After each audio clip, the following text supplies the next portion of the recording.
Allons, enfants de la patrie, le jour de gloire est arrivé. Contre nous de la tyrannie, l'étendard sanglant élevé, l'étendard sanglant élevé. Entendez-vous dans les campagnes mugir ces féroces soldats?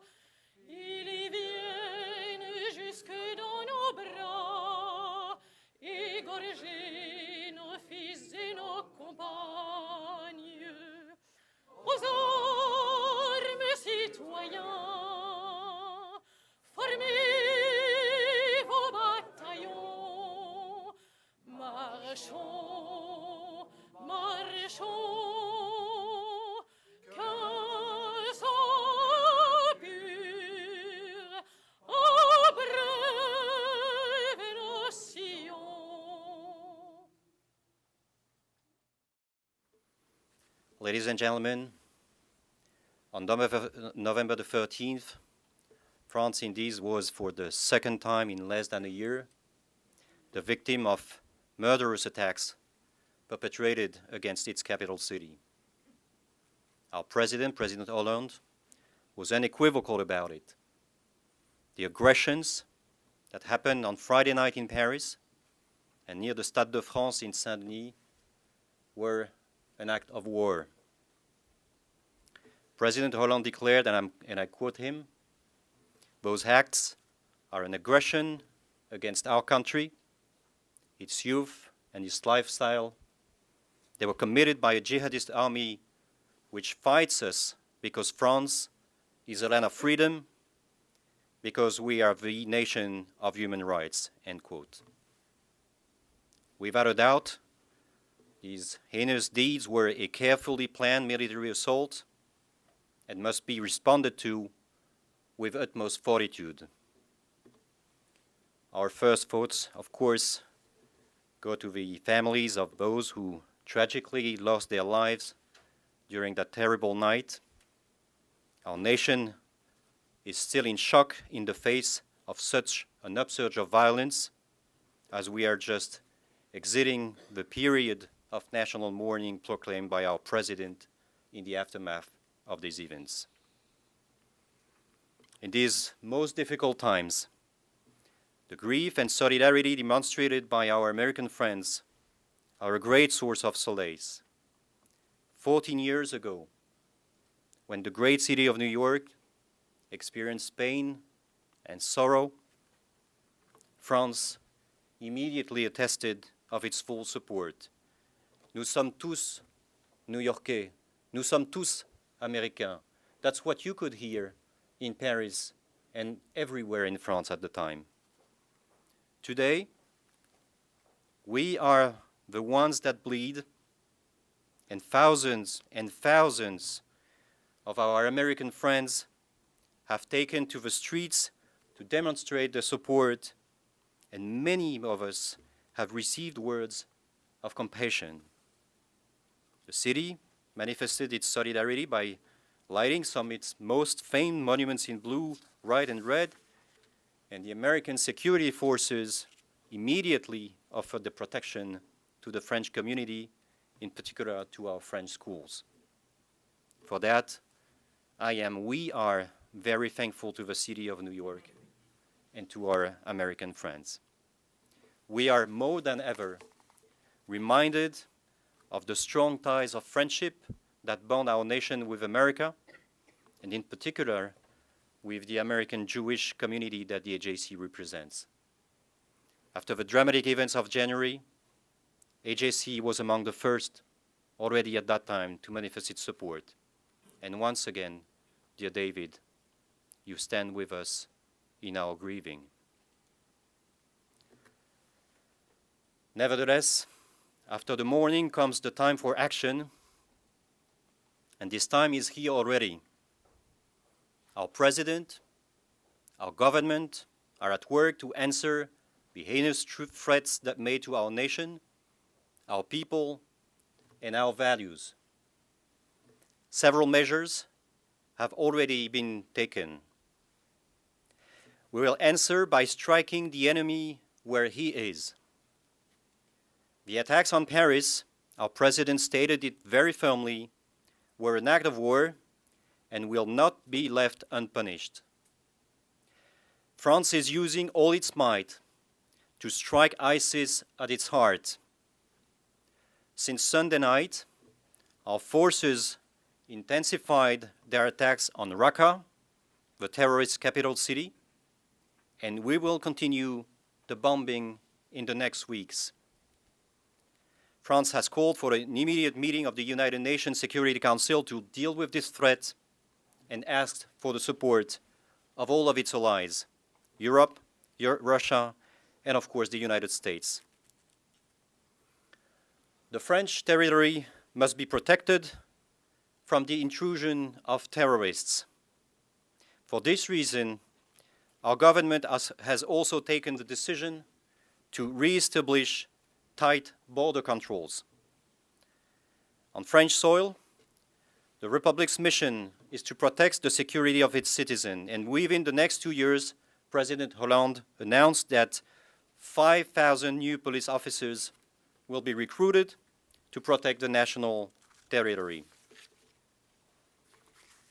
Security and national union are now a priority for the French government, and for this reason, President Hollande declared the state of emergency on the entire French territory, a measure that is to be extended to 3 months upon decision of the French Parliament.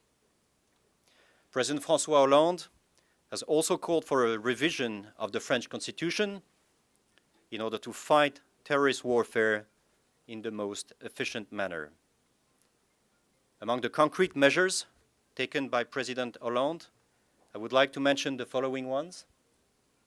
Any individual bearing dual citizenship and who committed terrorist acts will be stripped of his French citizenship. Any dual citizen representing a terrorist threat will be barred from re-entering French territory.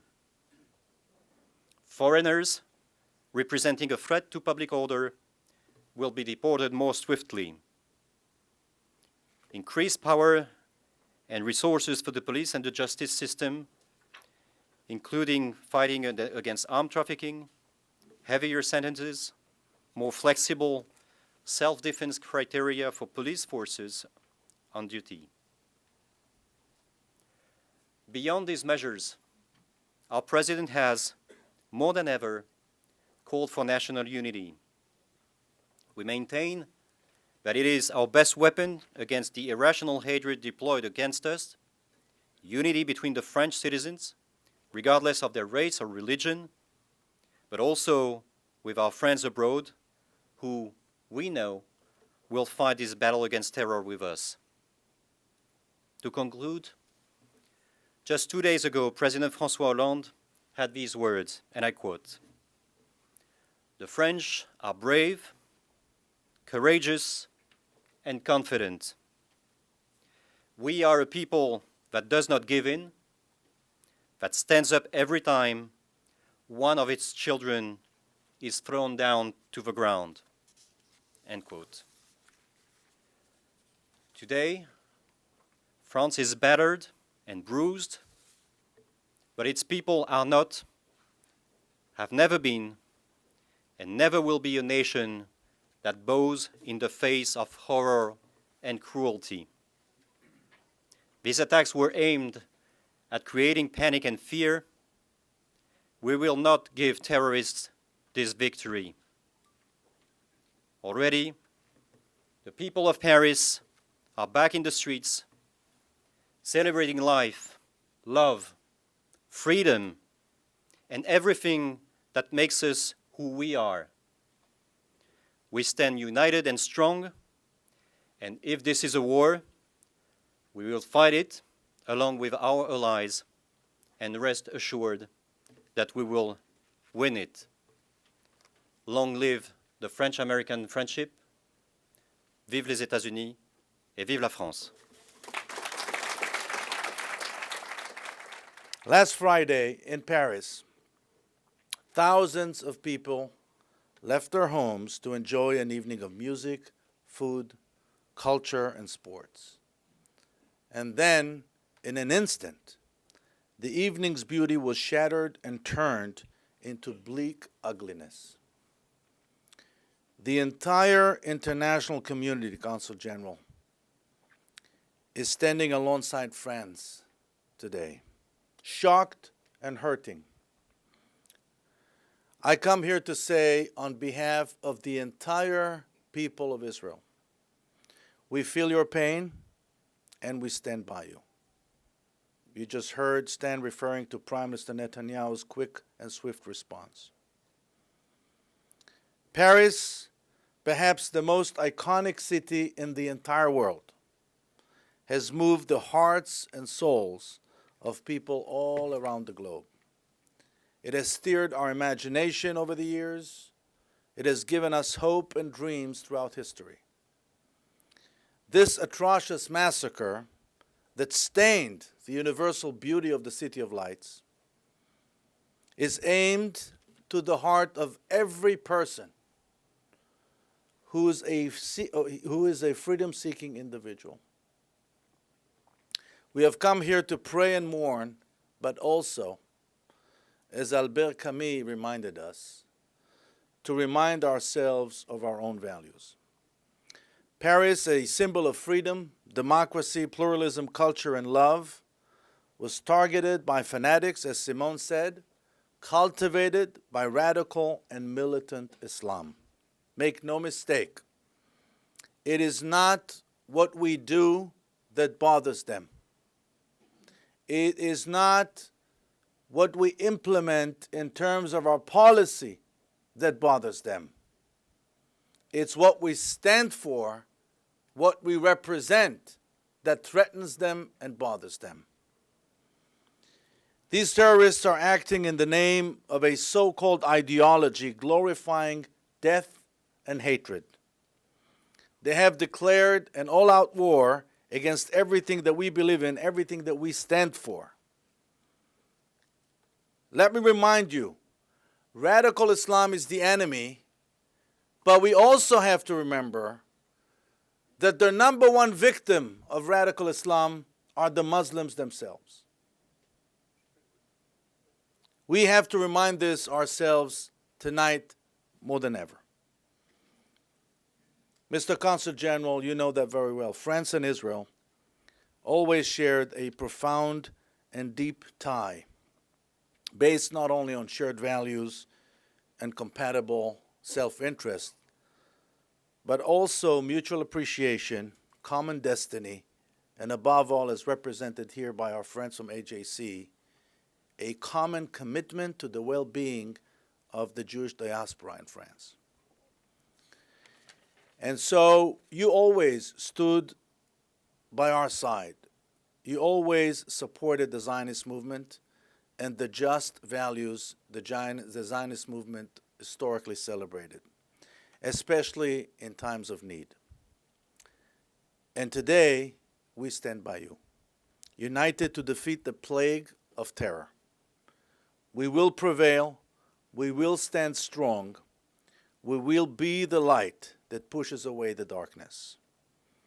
Undoubtedly, as you've done before, French people has great resilience. Paris will overcome. There's no question about it. Terrorism, however painful, however difficult to cope with, however devastating, is not going to defeat Paris or France, just as it has not defeated Israel. But we, my friends, will make sure that the greatest punishment to the terrorists will be our ability to continue and embrace and celebrate life. That's going to be the greatest punishment. Continue to create, continue to produce, continue to be productive and effective as you've always been. A light to entire humanity. The vision of freedom, equality, fraternity that was born in Paris in late 18th century is alive and will continue to serve as eternal torch of inspiration. Paris's devotion to to the celebration of life and to freedom is unshakable. So on behalf of the State of Israel and the people of Israel, I send our deepest condolences to the people of France and to the grieved families of the victims who were brutally murdered last Friday. We also would like to take this opportunity on behalf of the people of Israel, through you, Mr. Consul General, to wish complete and full recovery to the hundreds of people whose livelihood was affected and were injured badly as a result of the attacks. God bless them all, and thank you for honoring us by inviting us here. Thank you so much.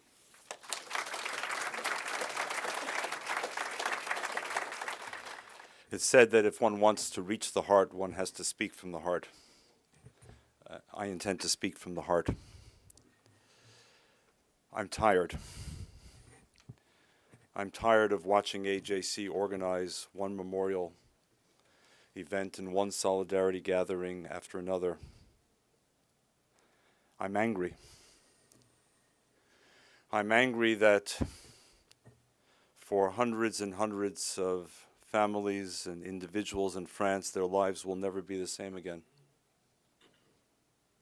For others, perhaps one day this memory will recede. For them, it will not, because they have lost something that is irretrievable.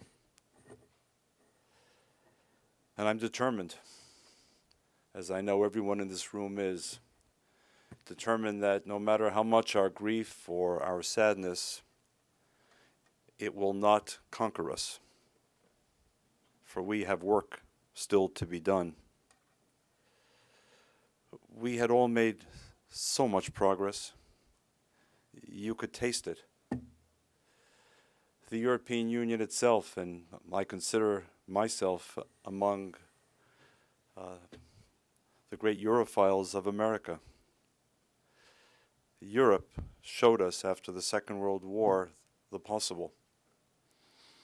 From the unimaginable legacy of a war that ravaged the European continent, depending on when you want to start counting, from 1933. By 1951, Europe began the project. It started with coal and steel. By 1957, it became the Treaty of Rome. And today, I would describe it as the most ambitious and successful peace project in modern history. 28 nations, driven in large measure Bertrand by France and by the vision of Robert Schuman and Jean Monnet, who dared to dream and had the courage and commitment to implement, and found partners in Konrad Adenauer in Germany, in Paul-Henri Spaak in Belgium, in De Gasperi in Italy, and others, and off they went. And what was at the center of the European Union project? It was not coal and it was not steel. It was human dignity. Human dignity, the protection of human dignity, was at the heart of the European project.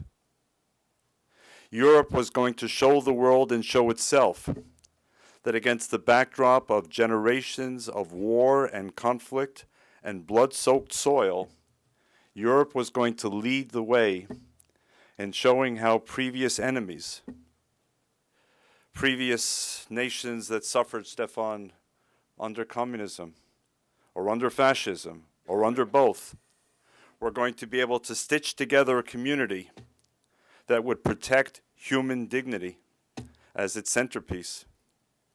Yes, there would be the standardization of light bulbs and all of those other annoying regulations coming out of Brussels and filling reams of pages. But those who became Eurosceptics failed to understand what Europe and France at its heart were seeking to achieve was something much more. And those who attacked on Friday the 13th sought to attack those core values, the protection of human dignity, not for some, the protection of human dignity for all. And in a way, it was tragically ironic that it took place in France, which was, as has been said, the birthplace in the modern nation state of the protection of human dignity. France, les droits de l'homme, the rights of man.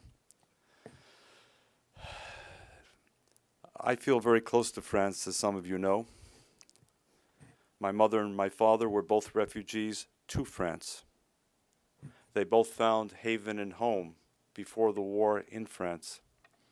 Their only common language at home was French. And they would love in French, and they would argue in French. And that was the language I heard from a very early age.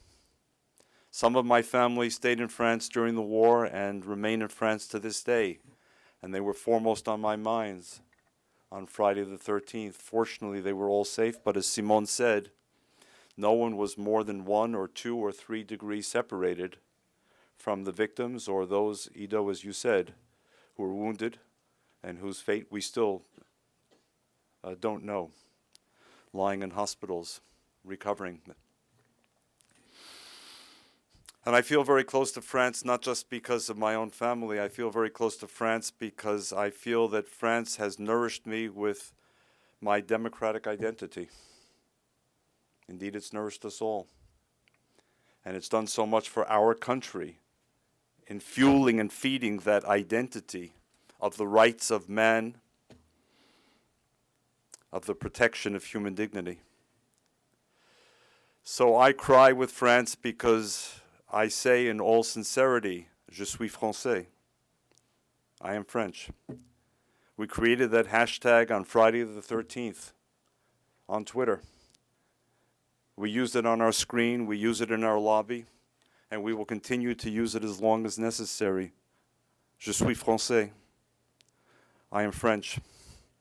Bertrand, all of us here at AJC are French. We're French because we are your allies, we are your brothers and sisters. You have nourished us, and we have stood together through thick and thin. We will stick together through this as well. We will prevail. There is no question we will prevail. And I think if one wants a lesson in moral clarity and political courage, look at President Hollande today. Look at Prime Minister Valls today. Their language couldn't be clearer. In a world where too many politicians, I'm sorry to say, resort to ambiguity and language avoidance, they could not be clearer. They have understood that they would much rather be at peace, but perforce they must be at war. And you will not be at war alone. We will be at war with you. Because the truth of the matter is the front line in that war is not only worn by those who wear police uniforms and military uniforms. Each of us sitting in this room representing our countries, taking our children to school, riding buses and subways, whatever decisions we make in a free society puts us on the front lines of that war. We know that in this city. And you know it in your cities. You saw it in Bulgaria and Burgas, Stefan. And how many attempts have there been, Britta, in Germany that we know of that fortunately were prevented? And we know that this is not the first or even the second or third such attack in France.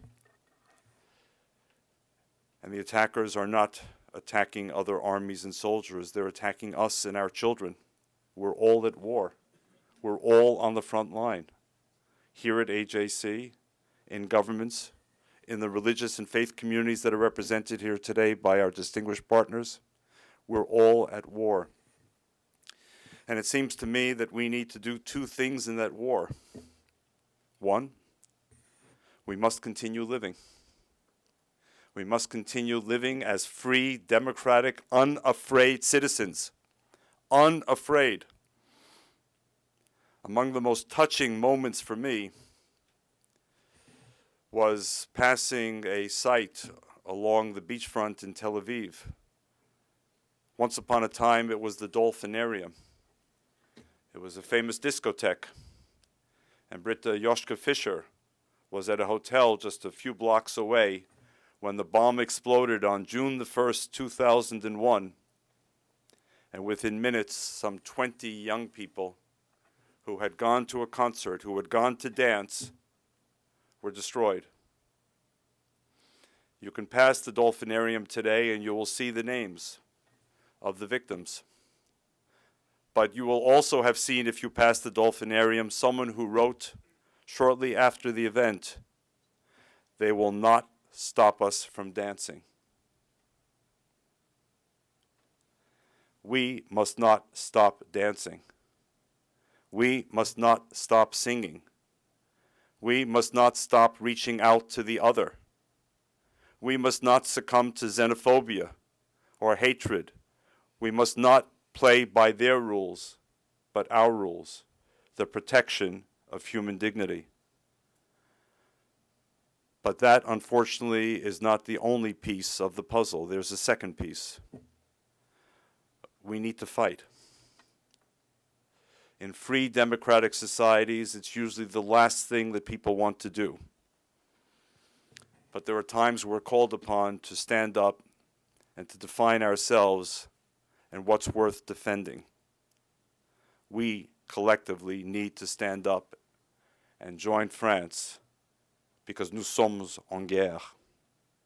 We are at war. And the same people who attacked in Burgas, Bulgaria, with the same mindset and mentality and ideology and celebration of death, and the same people whom Israel confronts on a daily basis within its borders and on its borders, are the same people who have once again unleashed their terror in France. So Bertrand, distinguished diplomats, dear friends of AJC, our partners, when we leave here this evening, please, let it be said not just that we came and we mourned and we stood together for an hour, important though that is, and this room speaks to it. And I can only imagine if we had another 48 hours, we would have taken Madison Square Garden, Bertrand. But even more importantly than being here today is what happens when we leave through those doors. Do we check off the box and say, been there, done that, now on to other things? Or does something from this event today, following the events on the 13th in Paris, stay with us? And I submit to you, this event will only be a success if something stays with us. If something changes in our resolve, in our determination, in the stiffening of our spine. And I assure you, at AJC, our spine is stiffened. We are resolved. We are determined. Bertrand, you have friends. Friends yesterday, friends today, perhaps most importantly, friends tomorrow. Marchons, marchons, qu'un sang pur abreuve nos sillons.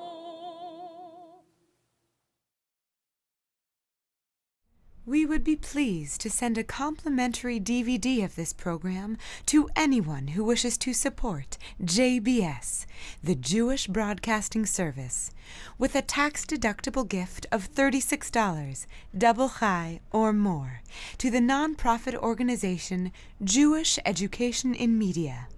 Simply visit the JBS homepage and click on the Donate button to make a donation by PayPal or your credit card. And please indicate the program for which you would like a DVD. Or you can send your tax-deductible check made out to Jem, Post Office Box 180, Riverdale Station, Bronx, New York 10471. And again, please remember to indicate which program you would like to receive with our compliments. And we thank you for your kind support.